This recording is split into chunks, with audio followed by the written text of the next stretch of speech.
Take a second to imagine streets of a historical city, filled with life and laughter. That's what every city in Ukraine felt like just over 3 years ago. Now, those same streets are reduced to stillness and rubble, with piercing sirens and deafening explosions breaking the silence.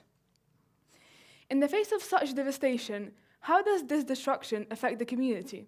And how can architecture help us to get back on our feet? Today, I'll be talking about how rebuilding goes far beyond bricks and mortar.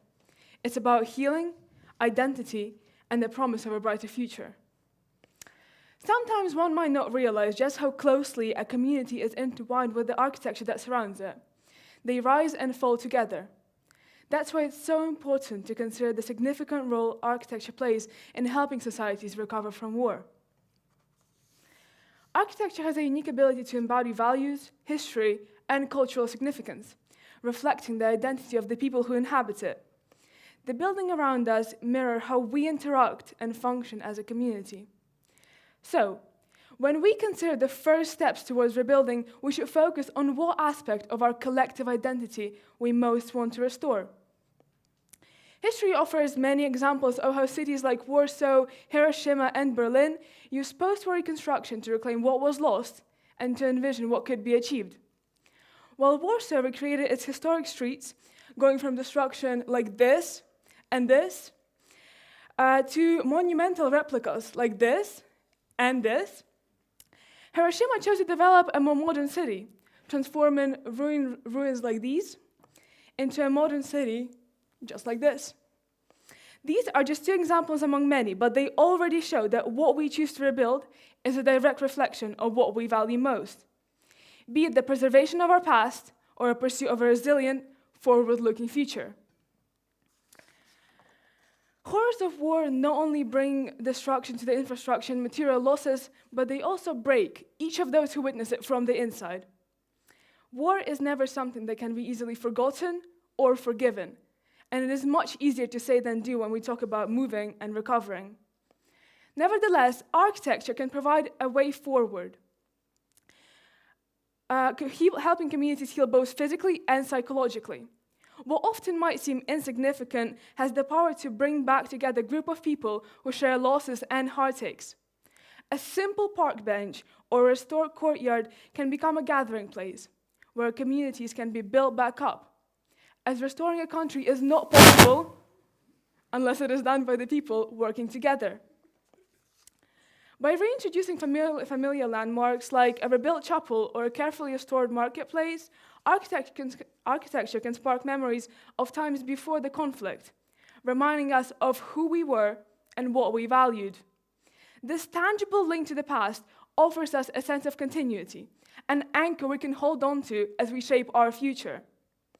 On the other hand, new designs that blend modern elements with cultural references serve as an outward sign of resilience, a statement that, although we carry the scars of the war, we refuse to be defined by them. Think about it. Architecture becomes a form of storytelling, bridging the gap between our shared trauma and our collective hope.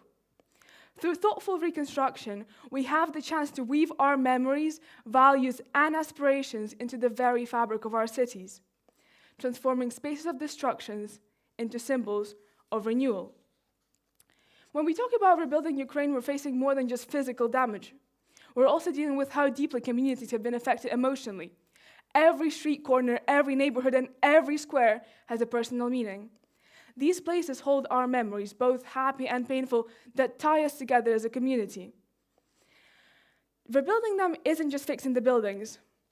It's about restoring a sense of belonging, bringing back spaces that help us reconnect with each other. If looking at the current states of some cities in Ukraine, like examples being these, which is a daily life for the average Ukrainian, and then considering these designs, we can truly understand the amount of innovation and potential compensation architecture can offer. As we look towards rebuilding, let's pause to consider what reconstruction truly means. It cannot be merely about recreating what was lost. It should be about envisioning something even stronger. This requires a fundamental shift in thinking. It's not only about fixing what's broken, but about deciding what kind of communities we want to build for future generations. It's about choosing our values and carefully embedding them into every new street, building, and public space we create. It's not only an ask for architects, planners, and policymakers, it's a responsibility we all share. Young people particularly carry an enormous potential for shaping our future cities, as they will inherit the spaces we design today. By involving them actively in the process, by hearing their ideas, hopes, and visions, we ensure that the cities we rebuild today reflect genuine community values.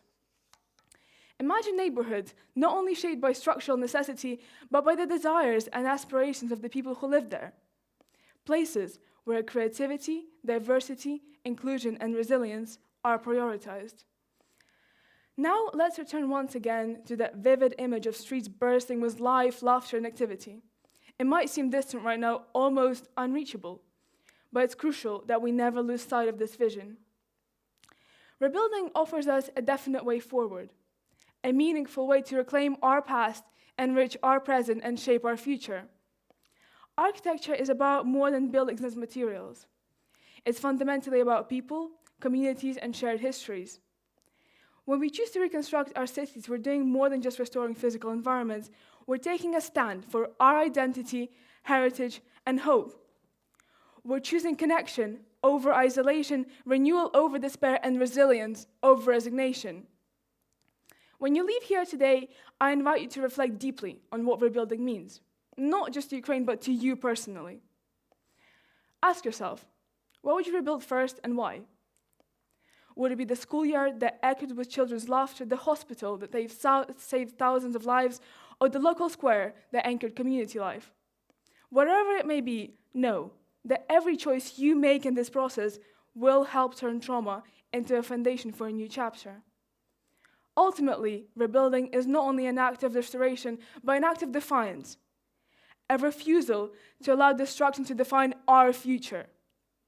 It's about choosing to reclaim our spaces, our identities, and our connections with courage and determination.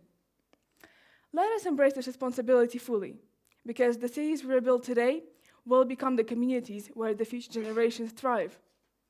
Together, let's build a tomorrow rooted in resilience, compassion, and most importantly, hope. Thank you for listening.